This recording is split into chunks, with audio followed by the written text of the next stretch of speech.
भारताचा पाकिस्तानला आणखी एक दणका। भारताकडून पाकिस्तानची पोस्टल सेवा देखील बंद करण्यात आली आहे। पाकिस्तानच्या बोटींनाही आता भारतात नो एंट्री असणार आहे। वारंवार भारताकडून पाकिस्तानला दणका देण्यात येतोय। पहलगाममध्ये झालेल्या भ्याड हल्ल्याच्या पार्श्वभूमीवर भारताने पाकिस्तान विरोधात भूमिका घेतली आहे। दरम्यान या संदर्भातली अधिक माहिती घेऊयात आपले प्रतिनिधी प्रशांत लीला रामदास यांच्याकडून। प्रशांत, पाकिस्तानकडून जी आयात आपण करतो ती सुद्धा बंद करण्यात आली आहे आणि आता दुसरा दणका म्हणजे पोस्टल सेवा देखील बंद करण्यात आली आहे। काय अधिकची माहिती?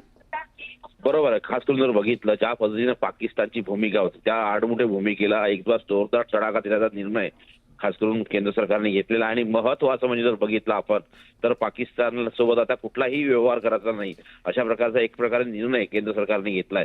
यापूर्वी आपल्याला माहित असेल की पाकिस्तान सोबत सगळे व्यवहार बंद करण्यात आले होते। एकीकडे पोस्टल सर्व्हिस होत्या, त्यानंतर पार्सल सेवा बंद करण्यात आल्या होत्या, त्यानंतर विमान सेवा तिथल्या बंद करण्यात आल्या, त्यानंतर सोबतच तिथे जे नागरिक होते त्यांना देखील पाकिस्तानला पाठवण्यात आलेलं आहे। अटारी वाघा बॉर्डर बंद करण्यात आलेली आहे, सर्व वाहतूक बंद करण्यात आलेली आहे। आता आज जर बघितलं आपण तर आज सर्व आयात निर्यातच्या संदर्भातला निर्णय बंद घेतला आहे।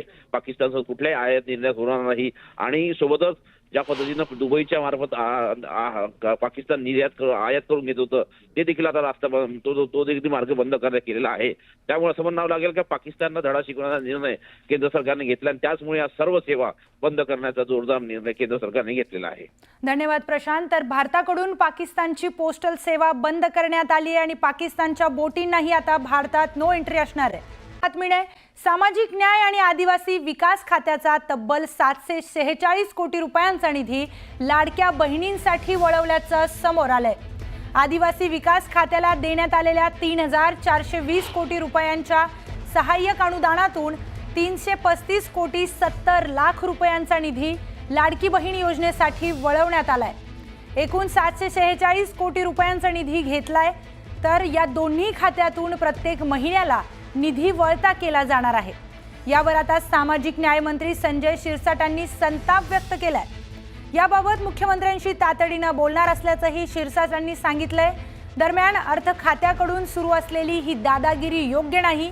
कशाला स्कॉलरशिप द्यायची, कशाला सामाजिक काम करायचं, हवं तर खातंच बंद करा असा संताप त्यांनी व्यक्त केलाय।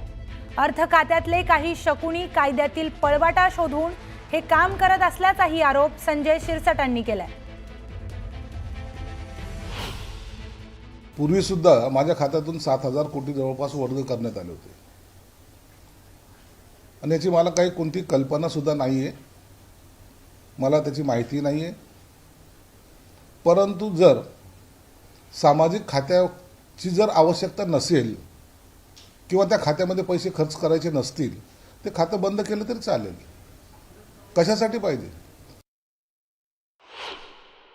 का ह्याला अन्याय म्हणा किंवा का केला कट याबद्दलची मला कल्पना नाहीये, परंतु मुख्यमंत्री साहेबांशी जरूर त्यांच्या कानावर या गोष्टी टाकेल की हे असं करणं मला वाटतं कायदेशीर नाहीये। परंतु फायनान्स डिपार्टमेंट आहे ना ते आपली जी मनमानी चालवतंय, त्यांना जे वाटतं ते खरं, ते कायद्यात बसतं असं जे काय दाखवत आहेत दरवेळेला ते चुकीचं आहे आणि याला माझा विरोध आहे। सहन करायची एक लिमिट असते, एक मर्यादा असते आणि यापेक्षाही जास्त जर तुम्ही करत असाल तर मला तर वाटतं की सरळ सरळ सर्वच निधी एकदा कट करून टाका ना। कशाला पाहिजे मुलांना शिष्यवृत्ती, कशाला पाहिजे मुलांना हॉस्टेल, कशाला पाहिजे त्या सर्वांना पूर्णावर आणायचं? खातच नसलं तरी ते चालतं। संजय शिरसाट यांच्या या वक्तव्यावर छगन भुजबळ यांनी प्रतिक्रिया दिली आहे। तूट असल्यावर निधी वळवतातच असं म्हणत भुजबळांनी अर्थ खात्याची पाठराखण केली।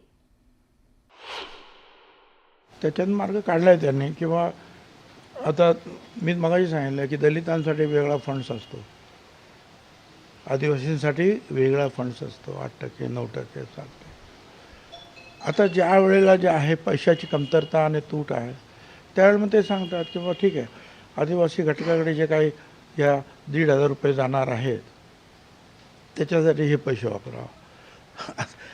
दलित घटकांकडे जे पैसे जाणार आहेत त्याच्यामध्ये दलित घटकांच्या आणि असं करून एकूण जे गोळाबेरीज करण्याचं काम ते करत आहेत। शेवटी जे पैशाचं सोंग काय आणता येत नाही। खरं तर लाडक्या बहिणींचा निर्णय घेतल्यानंतर थोडीशी कसरत सगळ्याच खात्यांना करावी लागते ही वस्तुस्थिती आहे। यामुळे या बजेटमध्ये सुद्धा ज्या पद्धतीच्या निधीची उपलब्धता व्हायला पाहिजे होती ती झाली नाही. थोडीशी आमच्या सगळ्यांचीच थोडीशी अडचण नाही म्हटलं तरी झाली, हे खरं आहे. परंतु आता पहिल्या टप्प्यामध्ये जी काही एकूण धावपळ झाली, आता निश्चितपणाने गाडी रुळावर येईल. आणि जे काही लाडक्या बहिणींचाच असा विषय नाही, सगळ्या सेक्टरला जी काही घोषणा केली आहे, बजेटमध्ये तरतुदी केल्या आहेत, त्याच्याबद्दलच्या सगळ्या निधीची उपलब्धतासुद्धा पुढच्या टप्प्यामध्ये निश्चितपणाने होईल.